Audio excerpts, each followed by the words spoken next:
السلام عليكم ورحمة الله وبركاته. عاملين ايه يا جدعان؟ اتمنى يا رب تكونوا بألف خير وصحة وسلامة.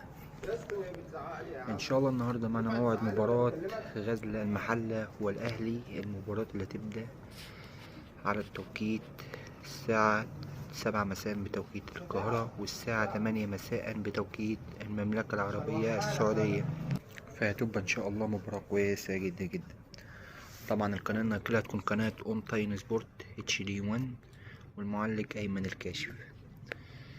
كل التوفيق إن شاء الله لنادي الأهلي. الأهلي لو كسب هيبقى فارق نقطة واحدة عن بيراميدز ويبقى في الصدارة، نظرا ليستنى مباراة بيراميدز إذا نهت بنتيجة التعادل أو نتيجة الفوز أو نتيجة الهزيمة، يبقى الأهلي رسميا هو رقم واحد في الدوري المصري. والأهلي لو مسك رقم واحد مش هيسيبه تاني، وكده كده هيمسكوه، يعني هيمسكوه وبس كده. السلام عليكم.